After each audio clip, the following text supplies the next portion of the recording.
Hello, what's up? And welcome to another video with me, Loki the Old Crow, and I am covering the FBCC, the Facebook Community Cup, also known as the Power Cup.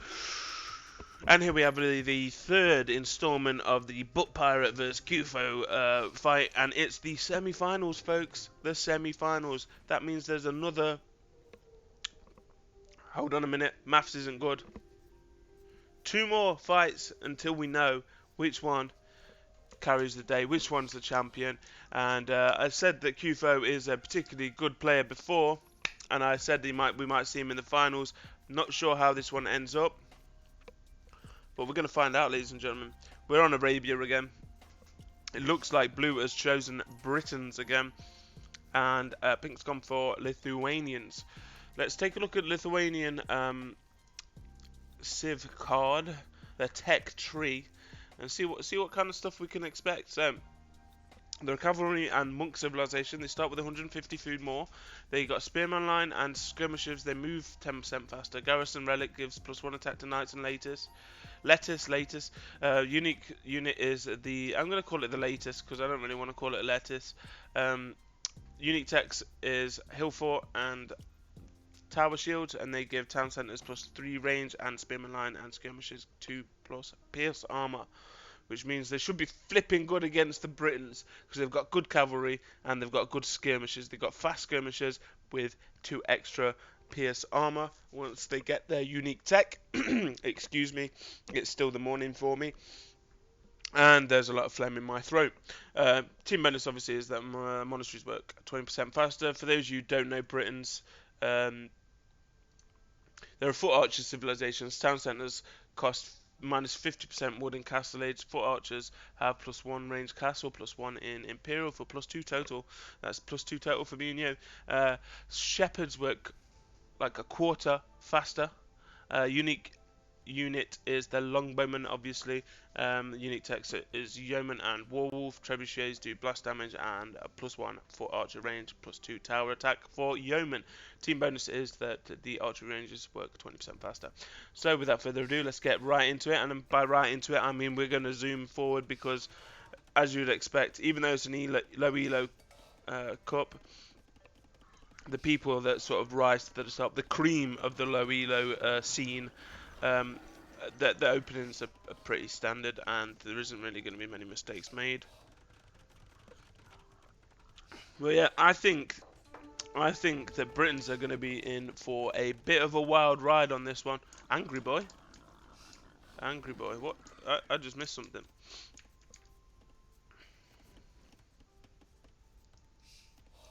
Oh well, can't have been too important. Oh, there goes Pink Scout.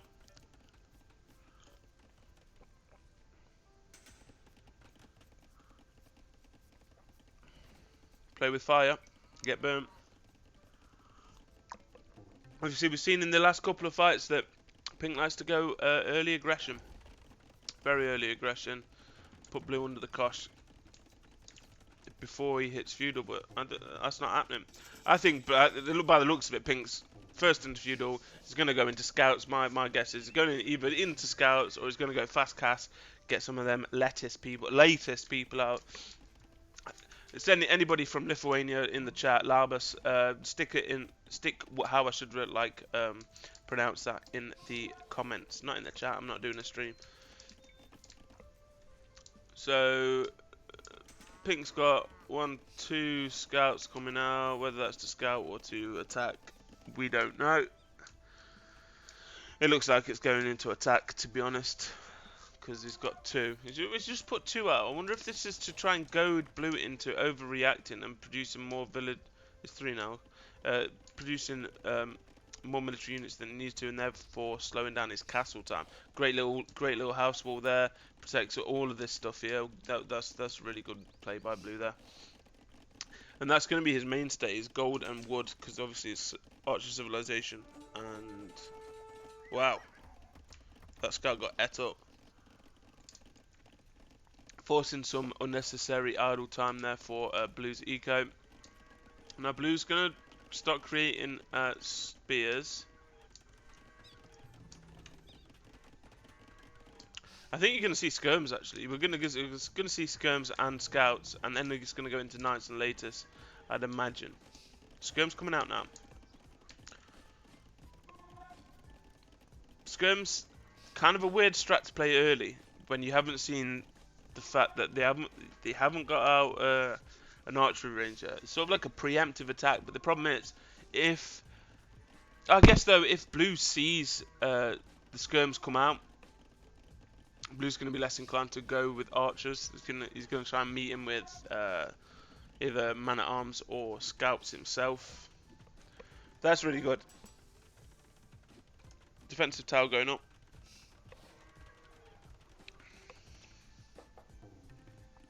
Forced a lot of idle time there, and Castle Age is coming up for blue now. Pink has built quite a lot of military in this early age. Is he going to suffer for it?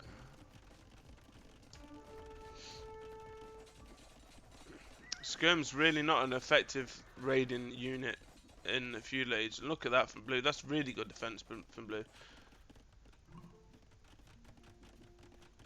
Now Pink's going to realise he's, although maybe like high in the score, he's quite far behind in technology. Blue's still not committed really to any military just yet, as knights start being produced for blue. Briton player obviously not wanting to go archers while there's a bunch of Roman skirms. And blue just lets loose a trio of cavalry, the 3 musketeers. That house wall not done quick enough or thoroughly enough there for Pink, as Pink gets pushed right back into his TC. There's nobody on gold at the moment.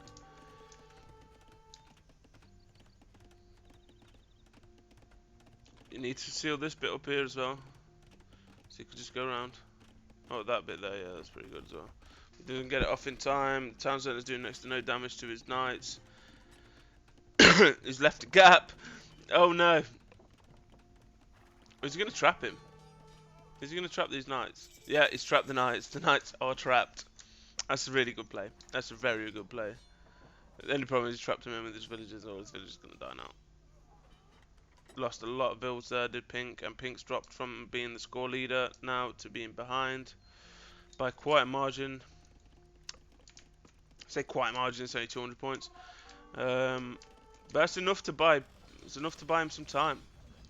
Pink's not been in his base for a little while now, and blue's, wow, he's going from strength to strength. He's bust out of this hole here.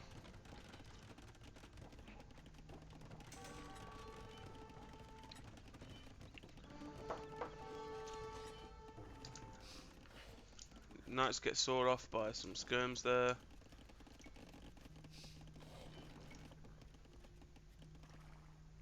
Blue is on top. Remember, he was on top for a little bit last game, and see if he can maintain his top position, as they would say in Jiu-Jitsu.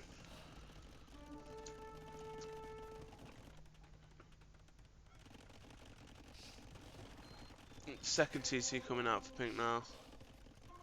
Blue's still on 1 TC. Pink's wood eco has been damaged heavily, and he's running out of stuff to build farms with. As Pink decides he's going to go try and poke his nose into the hornet's nest once more. But look at this. Blue taking a leaf out of, a page out of Pink's book, with that forward castle there denying that gold. I mean, the ways are wide open now for Pink. He could go in and do some damage, but he's not. He's coming back. He's coming back to have a look. Oh wait, no, he's going back again. Oh, this is looking dodgy for Pink.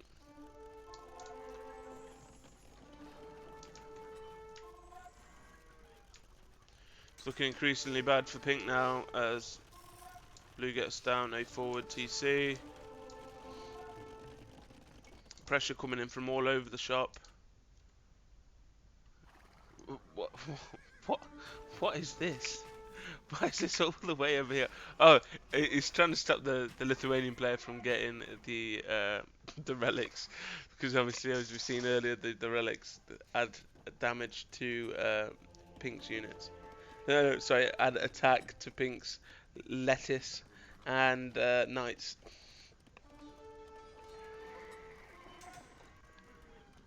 That monk was absolutely crapping his pants. The gate literally just shut as he came through it, but then problem is the gate don't exist anymore. This is looking bad. It's looking really bad.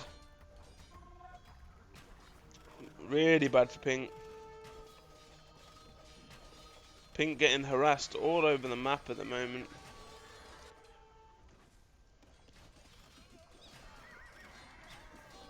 Blue's won this. All he needs is a sprinkle of siege and it's probably GG. Go on, put a forward siege workshop down. Oh, Pink's called it. Well done to both players there. Well done for Pink for calling it there. I mean, he could have continued it, but I think Blue at this point had established himself as the better player on this map. Let's have a quick look around because there was a lot of stuff going on. So there was a town centre here, but as you can see from the trail of dead bodies, that knight was getting ready to eat all of them up. Got a few knights here, but not really in a position to push forward and do a lot of damage. Blue did a good job there of taking care of those relics, stopping Pink getting too powerful. Well done to Blue there. Let's take a look at the statistics. Oh, look at that. It's like the first game but in reverse. Military, I've got a sneeze coming. Excuse me. Military and economy and technology, society and total total score go to But Pirate, and that's translates as 2-1 on the kill deaths, infinite KD on the buildings raised, large army of 38 versus 31. Economy, everything but gold collected goes to Blue, and gold was really tight. Stone, you're about a castle off. Yeah, it was quite tight for resources, to be fair. Look at that, 9-minute feudal age. That's really good. Like to see a quick play. That translated into a later castle age for Pink, because I think he went more aggro in feudal age. Potentially could have been where he lost it. Whereas Butt Pirate slightly later on the feudal age, but quite a lot quicker on the castle age. Things were looking hairy as he was going into castle age for Blue, but he managed to bounce back and get stuck in. Eventually turn the tide, and you can see that reflected here. The darker colour being the military, and Pink's military obviously started going up in the feudal, whereas Butt Pirate sort of kept his quite low, and then as soon as it hit castle age, start building. Okay, so that was another game. That was game 3. Let's go have a look at game 4.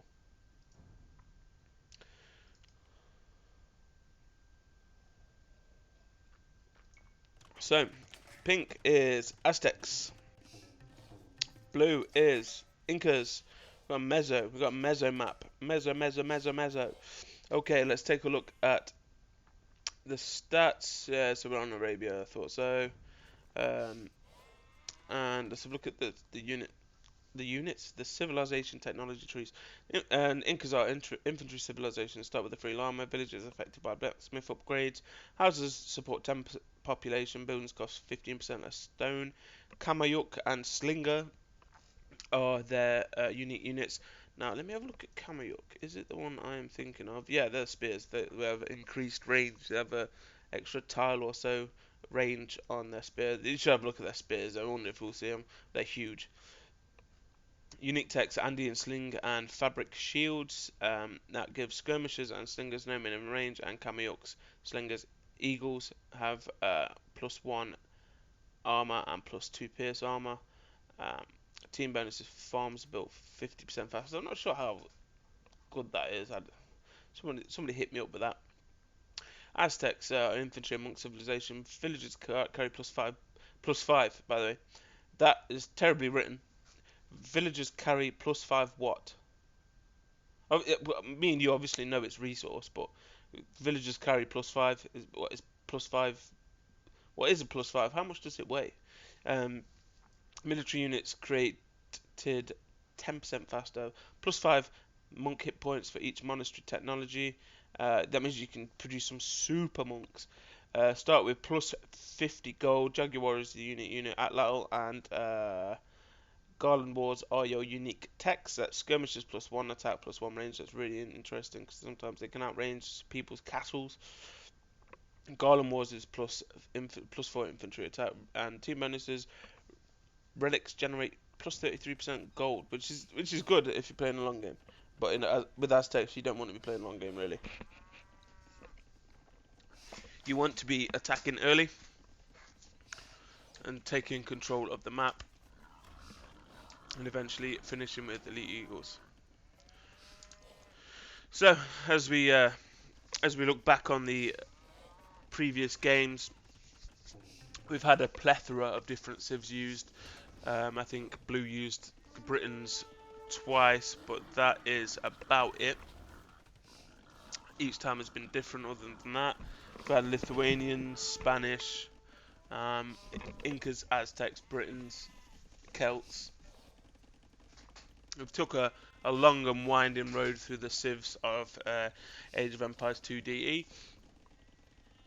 And as it stands, the score is 2-1 to Pink, or Cyuffo. Can Butt Pirate turn it around? Obviously, we've seen early aggression from Cyuffo before, and we're going to see early aggression from him again. Blue generally reacts pretty well to it, though. Gets a wall up. Stops him from raiding his eco, as he's doing now. And... oh, straight into man-at-arms. That we haven't seen yet. So he's got man-at-arms and the Eagle Scout at the moment. Pink's going into archers as well. No surprise there. Oh, that's nasty. That's going to do Jack. As they're going to take that fight underneath the tower. You need to keep one tile, like within one tile of the tower, otherwise the tower gets a chance to attack you. That's really well defended by blue there. Pink still needs to keep it. Only problem is I don't think they were upgraded. No, they're not upgraded. If you had the armor upgrade on that, then that'd have been a lot more effective. But who am I to pick fault? I am just a noob. Pink coming forward now with archers. Supported by that Eagle Scout. Blue's not looking healthy at the moment. It's it looks kind of shell shocked. He doesn't have access to his stone, so he can't build another tower.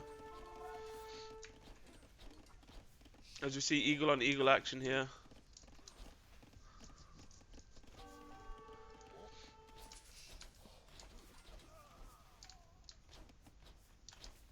Pink's just going to keep harassing him now. I think Blue's going to save up to go to Castle Age. He just needs the buildings. Only problem is he's been taken off his wood line. And he needs to replenish his farms. He's got the resources to go up. He just needs to continue to make villagers at the moment. In fact, I'd make some blooming man-at-arms. I'd make man-at-arms. So I think man-at-arms are stronger than eagles. The only problem is that obviously they're countered by the blooming archers, and eagles do a little bit better than man-at-arms with the archers, if only a little bit. I think it's more to do with their speed than anything else. Defensive tower going up again. We're getting the blacksmith out. Finally, he's going to hit that castle age point. Yes, he has. Now, if we look, oh, Pink's hitting castle age as well at about the same time. This is looking very good for Pink, because he's managed to do some eco damage here. He's managed to hold off the castle time for blue long enough to get himself into castle age. Normally what we've been seeing is this early aggression from Pink, and then he's going to have a delayed castle time because he's made so many units in feudal age. He's forcing out these defensive towers that I think must come from the market, because he's not been He's not been mining stone, blue hasn't. So now he's going to build a wall here, probably a wall here to get himself on that stone. But it's looking bad, mate. It's looking bad for blue. It's looking really bad for blue. Are we going to see another forward castle from pink now? Got a siege workshop coming out. He's miles off a castle though. He's miles off a castle. You could potentially buy it, but I don't know how good that would be. Look at that, 24 archers. He's getting his upgrades as well. He's getting his bodkin arrows, he's getting his crossbow upgrade. This is looking very bad for blue. What can blue do? Realistically, if you're blue, what would you do? You build a siege workshop, maybe get some mangoes out. You can't, obviously cavalry is not an option for you, so maybe go into skirms. Let's have a look at the blue's resources. He's got no food really, and he's upgraded his eagles, so no longer eagle scouts, the eagle warriors. But this is going to be a real struggle for blue now. The early aggression from pink has absolutely dominated.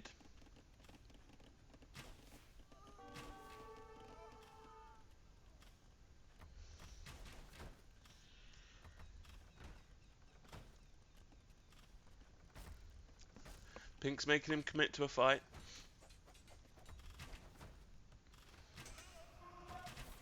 I think if blue loses all his eagles here, I think that's GG. Is he leading him back to that hill? Or is he? I think blue's going to lose all his eagles here. But pink's lost a lot of archers. Probably near half his archers he's lost. But blue's lost almost all of his eagles. Well over half of pink's archers have gone. Blue's last eagles are running, and another ram's coming out. Blue really needs to get another TC down.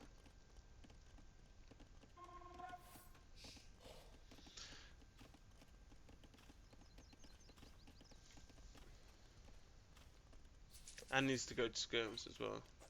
There's a lot that blue has to do in order to turn this around, and that's why I think it's probably not going to happen. If I was in this position, I'd have probably called the GG already if I was blue. But obviously this is the semi-finals of a cup, and blue doesn't want to go out. I think he can only lose one more game. If he loses one more game, that's it. It's first to 3, I believe. Best of 5.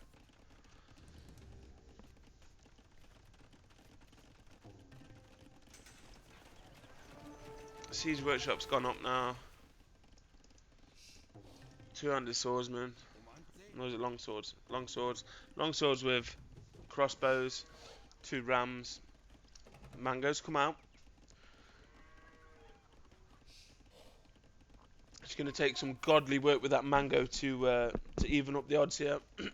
Obviously, blue doesn't know how much pink's got.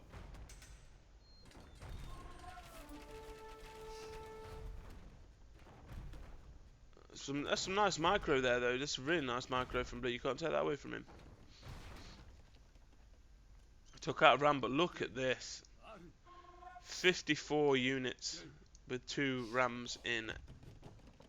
Couple of mangoes now. Gonna get a third. Great position for a castle there. And then I'd put a TC behind it.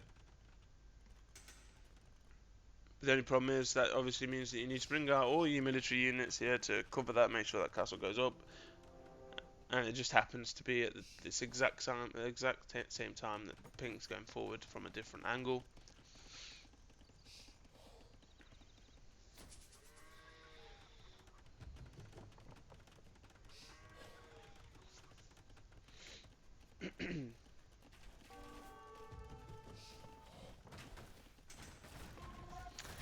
Yeah, I think that's GG.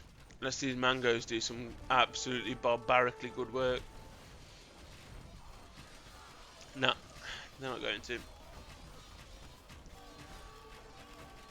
That's over, I think. Yeah. So, congratulations to Cyuffo going through to the grand finals.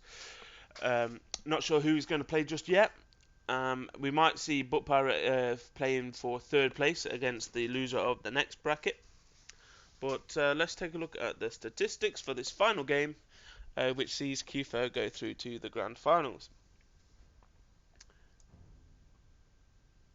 So, military, economy, technology, and total score go to pink, whereas blue carries the day for society. I'm guessing that's because he built a castle, whereas pink didn't.